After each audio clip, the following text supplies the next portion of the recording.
बिस्मिल्लाहिर्रहमानिर्रहीम। अस्सलाम वालेकुम dear students of six class. Fourth unit जो कि है मेजर शबीर शरीफ शहीद शुरू की हुई है हमने, और इसका लास्ट क्वेश्चन है जी उल्लू को सीधा करना। दैट इज़ अ जोक कि अब ना उल्लू सीधा करें। तो ये जनाब जो उन्होंने उल्लू उल्टा लटका दिया हुआ है, आई डोंट नो व्हाई इन्होंने उल्टा लटका दिया हुआ है, लेकिन इसको हमने अब सीधा करना है किसी तरीके से। तो चलिए कोशिश करते हैं। Look at the following poster and introduce the topic and write the short paragraph on it. तो इस पोस्टर को देखें उन्होंने कहा है, और इस पर एक छोटा सा पैराग्राफ लिखें। तो हम लोग चेक कर लेते हैं कि उसके लिए उन्होंने जो हमें दो शराइत दी हैं वो क्या है। यूज़ प्रिसाइज लैंग्वेज, उन्होंने कहा बाकायदा एक लैंग्वेज आपने यूज़ करनी है जो कि मुकम्मल हो, ठीक है, मुकम्मल लैंग्वेज यूज़ करनी है। एंड डोमेन, और एक डोमेन होनी चाहिए, मतलब एक ख़याल और अमल का दायरा होता है, ठीक है, डोमेन जिसको कहते हैं, कि उसके मुताबिक आपने लैंग्वेज यूज़ करनी है। एंड स्पेसिफिक वोकैबलरी, वोकैबलरी कहते हैं जनाब ए टू जी से लेके जो भी एक एक लफ्ज़ होता है वो वोकैबलरी होता है। वोकैबलरी की एक अलग वीडियो बन चुकी है, वो आप लोग चेक कर लीजिएगा। और वोकैबलरी के सिंपल डेफिनेशन ये है कि ए से लेके जी तक एक एक हरफ, वो जो है जनाब वोकैबलरी है। तो उन्होंने कहा कि वोकैबलरी ख़ास मखसूस वोकैबलरी आपने यूज़ करनी है इसके बारे में बताने के लिए, टू इन्फॉर्म अबाउट, इसके बारे में बताने के लिए, और एक्सप्लेन द टॉपिक, या फिर इस टॉपिक को एक्सप्लेन करने के लिए। गिव अ कंक्लूडिंग स्टेटमेंट, और इसका एक कंक्लूडिंग स्टेटमेंट आपने देना है। कंक्लूड यानी कि मुकम्मल करना, ठीक है ना, सारी चीज़ों को इकट्ठा करके जो जो हम लोग किसी पैराग्राफ को मुकम्मल करते हैं उसको कहते हैं कंक्लूजन, ठीक है। कंक्लूड करना है इसको, और इस स्टेटमेंट को कंक्लूड करना है, और related to the explanation presented, इस बयान को आपने कंक्लूड करना है। एक्सप्लेनेशन बयान जो प्रेजेंटेड, जो यहाँ पर प्रेजेंट किया गया है, तो इस बयान को आपने कंक्लूड करना है। बयान क्या है हमारे पास, डोंट मेक एक्सक्यूजेस, बहाने मत बनाओ। डोंट मेक एक्सक्यूजेस, बहाने मत बनाओ। मेक इम्प्रूवमेंट, इम्प्रूवमेंट करो, ठीक है, बेहतरी करो, अपने आप को बेहतर बनाओ। बहाने मत बनाओ, अपने आप को बेहतर बनाओ। तो जनाब ये जो उल्लू उन्होंने उल्टा लटकाया हुआ है, इसका मुझे लगता है कि ये मतलब है कि अगर उल्लू चाहे तो वो चमगादड़ की तरह उल्टा भी लटक सकता है। तो चलें देखते हैं क्या हिसाब है जी। तो मैंने ये don't make excuse make improvement पर एक पैराग्राफ लिखा है, ये आप लोग चेक कर लीजिए। मैं इसकी आपको साथ साथ ट्रांसलेशन भी समझा दूँगी। दिस फ्रेज़ मीन्स, तो ये क्या है जी, फ्रेज़ है। Don't make excuse make improvement, ये क्या है, ये फ्रेज़ है, ये एक ज़रब मिसाल है, ठीक है।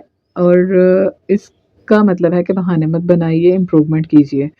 तो this phrase means that when something goes wrong, इस फ्रेज़ का मतलब है कि जब कुछ गलत हो जाए, you should stop looking for reasons, तो आपको कोई वजह ढूंढने की बजाय टू एक्सप्लेन, उस चीज़ को वो जो गलत हुआ है उसको एक्सप्लेन करने की के लिए, वजह ढूंढने की बजाय, वाई इट फेल्ड, कि ये क्यों ना काम हुआ, इसकी वजह ढूंढने की बजाय, इंस्टेड ऑफ वेस्टिंग टाइम, आपको टाइम वेस्ट करने की बजाय, टॉकिंग अबाउट द प्रॉब्लम, इस प्रॉब्लम के बारे में बोलते रहने से जो टाइम वेस्ट होता है, उस टाइम को वेस्ट करने की बजाय, या और ब्लेमिंग अदर्स, या फिर दूसरों को ब्लेम करना यानी दूसरों पर इल्ज़ाम लगाने की बजाय, you should use that energy to fix the mistake, आपको अपनी वो एनर्जी उस मिस्टेक को फिक्स करने में लगानी चाहिए, यानी कि उस मिस्टेक को दुरुस्त करने में लगानी चाहिए। जो मिस्टेक हो गई है उसको दुरुस्त करने में आपको अपनी एनर्जी वेस्ट करनी चाहिए,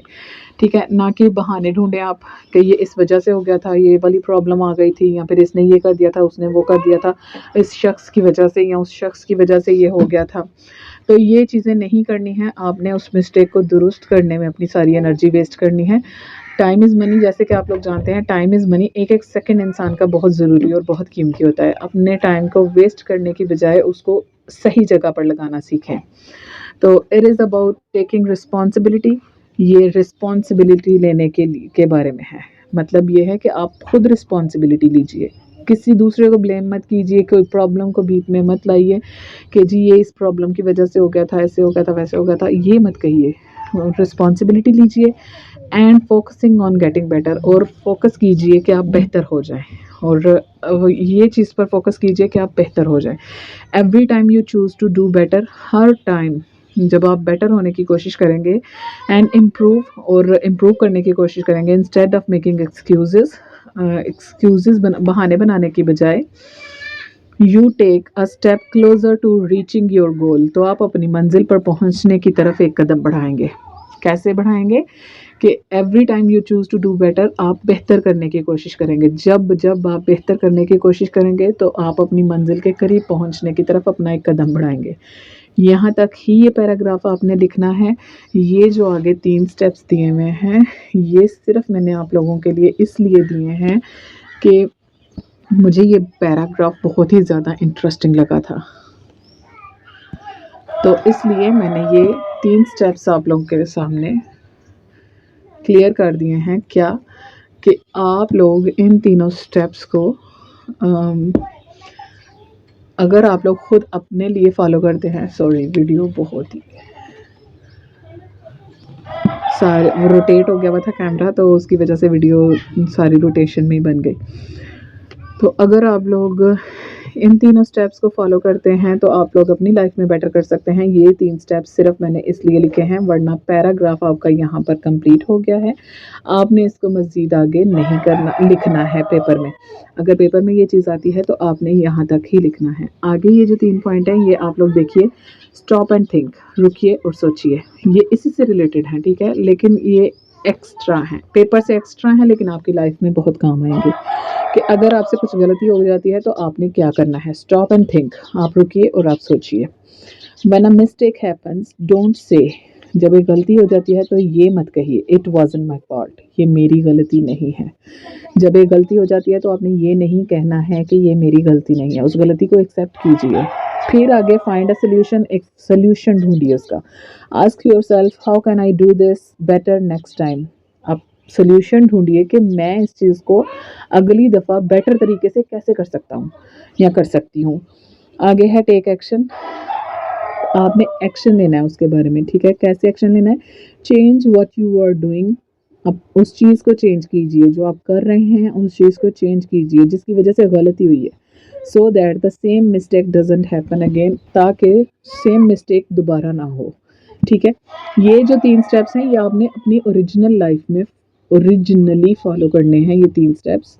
और जो ऊपर वाला पैराग्राफ है वो अपने पेपर में लिखना है। तो ये 3 स्टेप्स आपने, अगर आपसे गलती कोई हो जाती है तो आपने एक तो उसको कबूल करना है, दूसरा आपने उसको बेहतर करने की कोशिश करनी है, तीसरा आपने वो जो किया था पहले उसको चेंज करना है ताकि दोबारा वही गलती ना हो।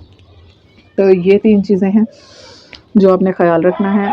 उम्मीद करती हूँ कि आप लोगों को वीडियो बहुत पसंद आई होगी। अगर ऐसा है तो प्लीज़ मेरे चैनल को सब्सक्राइब कीजिए, और अगर आप सब्सक्राइब कर चुके हैं तो प्लीज़ दूसरों को भी इनवाइट कीजिए ताकि वो लोग भी मेरे चैनल को सब्सक्राइब करें। मैं आप लोग की हेल्प के लिए रेडी हूँ, आप लोग भी प्लीज़ मेरी थोड़ी सी हेल्प कीजिए और मेरे चैनल को सब्सक्राइब कीजिए। अपना बहुत बहुत ख्याल रखिएगा और बहुत दिल लगा कर पढ़िएगा। अल्लाह हाफ़िज़।